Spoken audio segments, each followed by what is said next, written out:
පව් ඇවිල්ලා මොකද කරන්නේ? මම එක උත්තරයක් කියන්නම්. මහා බැංකු වංචාවට සම්බන්ධ වෙලා අධිකරණයේ රතු වරෙන්තු නිකුත් කරලා සිංගප්පූරුවට පැනලා ඉන්න අර්ජුන මහේන්ද්‍රව ලංකාවට ගේනවා. අර්ජුන මහේන්ද්‍ර කෝප් කමිටුවේ කට උත්තරයක් දුන්නා. මේ ගනුදෙනුව කරන්න කියලා උපදෙස් දුන්නේ මහා බැංකු බාර ඇමති රනිල් වික්‍රමසිංහ කියලා. මහින්ද රාජපක්ෂලයි අර්ජුන මහේන්ද්‍රන්ව රටෙන් පැන්නුවා. ඒ නිසා ඇහුවන අපෙන් කරන්නේ මොකද්ද කියලා. අන්න කරන ප්‍රධාන වැඩක් තමයි අර්ජුන මහේන්ද්‍ර ගේනවා උසාවිය කට උත්තර ගන්නවා ඊළඟ ඔයත් ගේනවා. මේක වැඩි කියන්නේ නැතුව කරන්න හිතන් හිටියේ හොඳේ. අහපුවම නොකිය බෑනේ.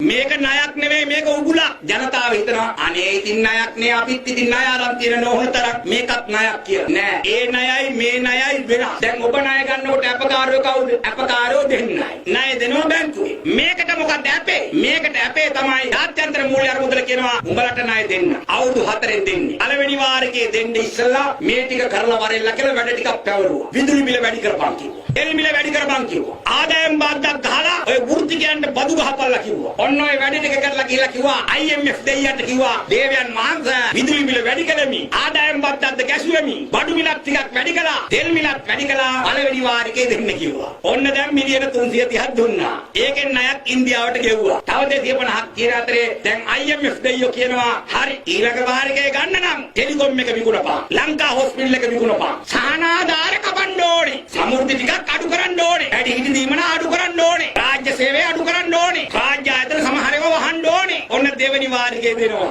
අන්තිමට රටටම ෂොට් එක දෙන්න පාර හැදිලා තියෙනවා. රටටම කෙලවන්න. දැන් ඔබට බැංකුවෙන් ණයක් දෙනකොට මෙහෙම කියනවාද? පළවෙනි වාරිකේ දෙන්නම් ගෙදර කන ප්‍රමාණය අඩු කරලා ඉන්න. දෙවෙනි වාරිකේ දෙන්නම් ගෙදර කිරිහරක් දෙන්න විකුණන්න ඕනේ. ගෙදර තියෙන වඩු මැෂින් එක විකුණන්න ඕනේ. කියලා එහෙම ණය දෙනවද බැංකු? නැහැනේ. බැංකු කියන්නේ කිරිහරකෙක් තව ගන්න. වඩු මැෂින්ක් දාගනි. ආර්ථිකය හදාගනි කියලා අපේ බැංකු කියන්නේ. අරේ බැංකුව කියන්නේ මොකක්ද දන්නවද? ටෙලිකොම් එක විකුණපන්. ලංකා හොස්පිටල් විකුණපන්. ඇල්ලත් සමාගම විකුණපන්. ඛනිජ සංස්ථා විකුණපන්. විදුලි බල මණ්ඩලය විකුණපන්. ගෙදර බඩු වික්කම පාරට වැටෙනවා. ලංකාවත් පාරට.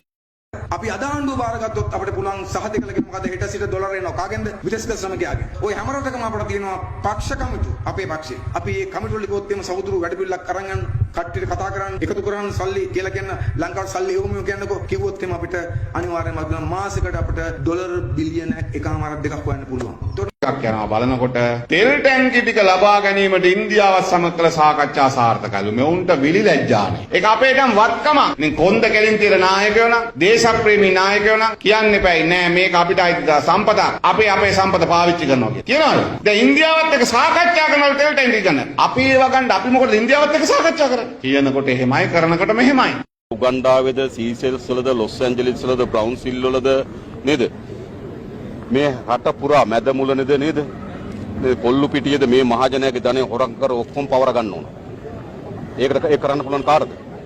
ඒක කරන්න පුළුවන්කම තිබෙන අපේ රටේ දූෂණයට සම්බන්ධ නොවුණු දූෂිත නොවුණු ව්‍යාපාරයකට විතරයි. අපේ රටේ දූෂණය කරලාද දූෂණය කරලාද ධනය හෝ දූෂිතන දඬුවම් හෝ ලබා දෙන්න බෑ තවත් දූෂිතයෙකුට.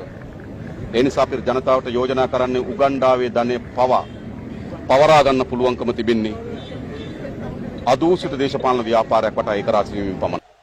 ලංකාවේ විට්ස් කාර් එකක් ජපානයේ ලක්ෂ 12ට ලංකාවට ගෙනත් දෙන්න පුළුවන්. ලක්ෂ 12ට හොඳ විට්ස් කාර් එකක් ගේනවා නම් ඔයාලා හැමෝටම ගන්න පුළුවන්. හැබැයි කාර් එකට බද්දක් ගන්නවා ලක්ෂ 70යි 80යි. වාහන මිල වැඩි හින්දා නෙවෙයි ගන්න බැරි. මේ තක්කඩි පාලක හින්දා ගන්න බැරි. මේ බොරු මාධ්‍ය සංදර්ශන දාලා අද 1000ක් ඇල්ලුවා හෙට මෙන්න එච්චරක් ඇල්ලුවා කියන ඔය බොරු අපි දන්නේ නැද්ද? ඔය බන්දු සේනලා ඇවිල්ලා නිකන් මේ කෑගහුවට වැඩක් නැහැ. අපි ඉන්නවා පොය දෙකයි මේ ඔක්කොම නැති කරන්න. ජාතික ආරක්ෂාවට ටියුෂන් දෙන්නම් එන්න කියන්න බංකුවකුත් අරගෙන පුටුවකුත් අරගෙන ඉඳලම ටියුෂන් දෙන්න. what is national security? මන්ත්‍රීවරුන්ට ජනතාවට නැති කිසිදු වරප්‍රසාදයක් ඕනේ නැහැ. මේවා ඕගොල්ලෝ රෙකෝඩ් කරලා තියාගන්න. තියාගෙන අපි දිනුවට පස්සේ ආපෙන් අහන්න මේ ඕගොල්ලෝ මේ ණය ගන්නයි සල්ලියත්තු ගහන්නයි රටක පාලකයෝ ඕන පොලි මුදලාලි කෙනෙක් ඉතිවිතේ. ණය ගන්නයි සල්ලියත්තු ගහන්නයි විකුණන්නයි. ඕනද ආණ්ඩුවන රටේ සම්පත් රටේ මානව සම්පත ලෝකේ අපි ඉන්න තැන අපිට තියෙන වාස්යාගත තත්ත්වය මේවා ඉතා හොඳින් තේරුම් අරගෙන කළමනාකරණය කරලා මැදිහත් වෙලා මෙහෙවන්නයි ආණ්ඩුව ඕන.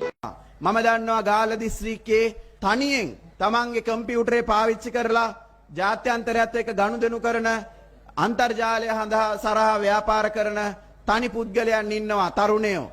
ඒ තරුණයන්ට පිළිගැනීමක් නැහැ. ඒ තරුණයන්ට අඩුම තරමේ බැංකුවෙන් ලෝන් එකක්වත් ගන්න නැහැ. මොකද ඒගොල්ලන්ට පිළිගැනීමක් ජාතික වශයෙන් නැහැ. ජාතික ජනබලවේගයේ යටතේ අනිවාර්යෙන් මේ ෆ්‍රීලාන්සින් කියන එක අපිට ප්‍රමුඛ ස්ථානයක් දෙනවා. තමන්ගේ ගෙදර ඉඳලා තමන්ගේ දැනුමෙන් මේ රටට විනිමය උපයන්න ක්‍රමයක් අපි හදලා දෙනවා. මල්ලක ෆයිල් තියෙනවලු. අපි යන්නේ ඔය ෆයිල් තියාගෙන ඉන්නේ මොකටද මයිල් එනකන්? මයිල් එනකන් ඕවා දික් වෙවි තියෙනකන් ෆයිල් තියාගෙන ඉන්නේ මොකටද? එහෙනම් හොරකම් කරපෙවුන් ඉන්නවා. ඒක නෙමෙයි කියන්නේ. ඒවා මන් දන්නවා.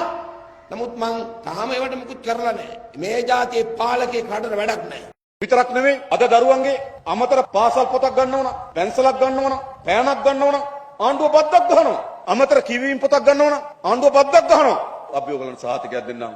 ජාතික ජනබලවේගයේ පළමු ආණ්ඩුවෙම අධ්‍යාපන පොත් උපකරණ සඳහා තියෙන බද්ද අයින් කරනවා. දරුවෙක් ඉගෙන ගන්න බද්දක් ගෙවන්න ඕනද? දරුවෙක් ඉගෙන ගන්න බද්දක් ගෙවන්න ඕනද? නෑ, ඉගෙන ගැනීම රටේ ආයෝජනයක්. හැබැයි මේගොල්ලෝ දරුවෙක් ඉගෙන ගන්න ගියත් බද්දක් ගන්නවා.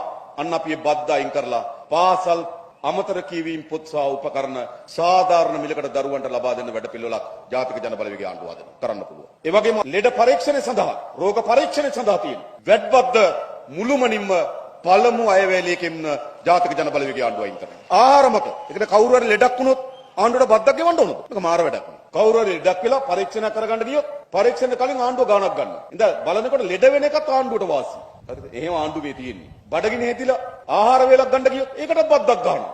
ඖෂධ ආහාර අධ්‍යාපන උපකරණ මුළුමනින්ම බද්දෙන් නිදහස් ජාතික ජනබලවේගය ආණ්ඩුවක් යටතේ. සියලු ජාත්‍යන්තර සංවිධාන විසින් අනතුරු වඟවා තිබෙන්නේ තවත් මේ අර්බුදය තීව්‍ර වෙන බව. දැන් ඔබ දන්නවා පහුගිය දශක ගණනාවක් ඉතියෝපියාව ආහාර නැතුව මහමග මිනිස්සු මැරෙන හැටි දැක්කා. අපි ගියාද ඉතියෝපියාව ගොඩ ගන්න? නෑ. ලෝකේ රටවල් ඒවා බලනවා, කුඩා ආධාර කරනවා. නමුත් ඒව රටක් ගොඩ ගන්න මැදිහත් වෙන්නේ නෑ ලෝක රටවල්. එනිසා කවුරු හරි හිතනවා නම් ජාත්‍යන්තර මූල්‍ය අරමුදල ලැබිලා අපි ගොඩ ගනි. ලෝක බැංකුව අපි ඇවිල්ලා ගොඩ ගනි. එහෙම වෙන්නේ නෑ. ජාතික ජනබලවේග රජයක් ඇතුලේ අනිවාර්යයෙන් ආණ්ඩුව හදලා සතියක් යනකොට 60ක් නම් ඇතුළේ දානවම තමයි. ඊයේ මම ලංකාවේ ප්‍රධාන මූල්‍ය හිමියන් එක්ක සාකච්ඡාවක් පැවැත්තුවා. අපි ඔවුන්ට කිව්වා අපි ඔවුන් එක්ක අවබෝධයෙන් වැඩ කරන්න ලෑස්ති. හැබැයි ඔවුන් අවබෝධයෙන් වැඩ කරන්න සූදානම් නැත්නම් අපි නීතියෙන් වැඩ කරන්නත් ලෑස්ති කියලා ඔවුන්ට කියලා තියෙනවා. අර සංචාර කර්මාන්තයට අවශ්‍ය හාල් ප්‍රමාණයක් ඇරුණකොට වෙන කිසි හාල් ලැටයක් අපි ආනයන කරන්නේ නැහැ ලංකාවට. වෙන කිසි හාල් ලැටයක් අපි ආනයන කරන්නේ නැහැ ලංකාවට. වෙන කිසි හාල් ලැටයක් අපි ගන්නෙම මොකක් නිසාද? ආර්ථිකය වැටිලා ණය ගෙවා ගන්න බැරි රටක්. ඩොලර් සංචිත බිඳුවට හිඳිච්ච රටක්. හැමතිස්සෙම